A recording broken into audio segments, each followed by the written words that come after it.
कहानी बड़ी माँ और कोरे। एक छोटे से गांव में जो सरसराते जंगल और सुनहरे सरसों के खेत के बीच में बसा था, एक बूढ़ी औरत रहती थी जिसे सब बड़ी माँ कहते थे। इसका घर मिट्टी का बना एक छोटा सा कच्चा था। एक आंगन था जो हमेशा साफ सुथरा रहता था। इसकी इकलौती साथी गोरी थी, एक नर मिजाज सफेद गाय जिसकी आंखें बड़े बड़े काली और शफाफ थी और मिजाज इतना ही प्यारा था जितना इसका दूध मीठा होता था। गौरी बड़ी माँ के लिए महज एक गाय नहीं थी, वो खानदान का एक हिस्सा थी। हर सुबह बड़ी माँ की आंख गौरी के गले में बंधी घंटी की हल्की सी टन टन की आवाज से खुलती थी। वो उसकी नरम गर्दन थपथपा कर कहती, सुबह बहार मेरी गौरी।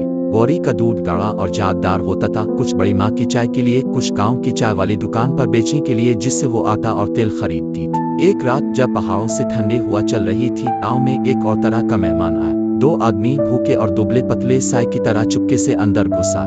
वो चोर थे, उनके नाम चौया और दमू थे और उनके नजर गांव की सबसे तगड़ी और सेहतमंद जानवर गौरी पर थी। अंधेरी रात की आड़ में उन्होंने खामोशी से गाय के बाड़े का किवाड़ खोला। गौरी ने इन गलत आदमियों को ढूंढ लिया और डरते हुए हल्की सी आवाज निकाली, लेकिन चौया ने जल्दी से इसके गले में रस्सा डाल दिया। दामू ने इसके सर पर एक पुराना बोआ डाल दिया ताकि उसकी आवाज ना निकले। इसकी प्यारी घंटी की टन आहिस्ता आहिस्ता अंधेरे में गुम हो गई जैसे ही वो उसे जंगल की तरफ ले गए। अगली सुबह बड़ी माँ की आंख एक अजनबी खामोशी से खुली। घंटी की आवाज नहीं थी, वो दौड़ी बाड़े की तरफ। किवाड़ खुला था, गौरी नहीं थी। जहाँ वो खड़ी होती थी वहाँ सिर्फ एक कीचड़ से भापियों का निशान था। बड़ी माँ के दिल में एक गहरा दुख उतर गया। वही हाली बाड़े के फर्श पर बैठकर वो ज़ारों कतार रोने लगी। पैसे जमा हो गए, गाँव का सरपंच आया, सब मर्द जमा हुए और पियों के निशान को देखा। चोर बड़ी माँ, उन्होंने सर हिलाते हुए कहा, वो उसे बहुत दूर ले गए होंगे शहर में बेचने।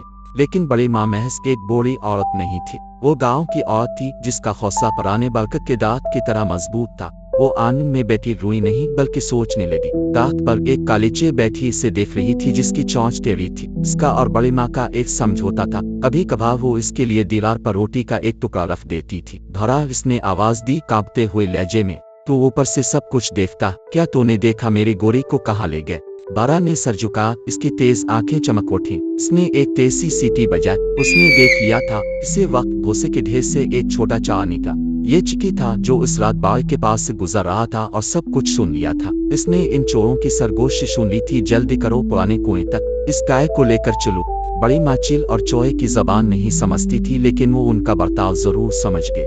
बड़ा बार जंगल वाले रास्ते पर नीचे परवास करता, पालों की तरह गोल गोल भाग रहा था, गोया इससे पीछे चलने का कर रहा हो। बड़ी माँ के दिल में उम्मीद की किरण जागी। इसे भरोसा था इन जानदारों पर, ये इसे कुछ बता रहे थे। जब शाम ढलने लगी और आसमान नारंगी और जामुनी रंगों में रंग गया, बड़ी माँ जंगल की तरफ चल दी, इस रास्ते पर जहाँ भुआ ने इशारा किया था। चिकी छोटा चाआ इसके आगे आगे भाग रहा था, एक छोटे से रहनुमा की तरह। जंगल अंधेरा और अजीब आवाजों से भरा था। बोलों की आवाजें आ रही थी और हुआ पतों में सरसराहट पैदा कर रही थी। लेकिन बड़ी माँ चलती गई, इसका दिल खौफ और हिम्मत के मिले जले जज्बात से धड़क रहा था। आखिरकार एक मदम और उदास रहने की आवाज पर वो पुराने गिरते हुए कुएं तक पहुंची।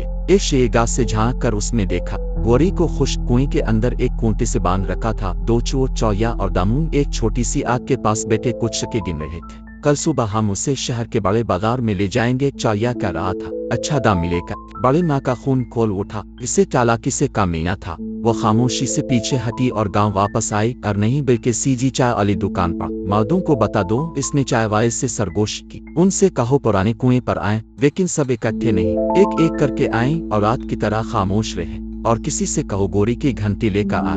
जल्द ही मर्द गांव से निकलने लगे। किसान, मजदूर, खुद सरपंच, वो साय की तरह जंगल में आगे बढ़ बड़ी माँ के बताए हुए रास्ते पर। उन्होंने पुराने कुएं का घेराव कर लिया, झाड़ियों में छपकर। फिर बड़ी माँ ने एक आदमी से गौरी की घंटी ली। अंदर चोर रोने रहे थे। इधर आवाज मदाम दूर से आई। दामू चौंक कर बैठ गया। वो क्या था? टेंटन। फिर आवाज आई जंगल के किनारे से, बिल्कुल गौरी की घंटी जैसी आवाज।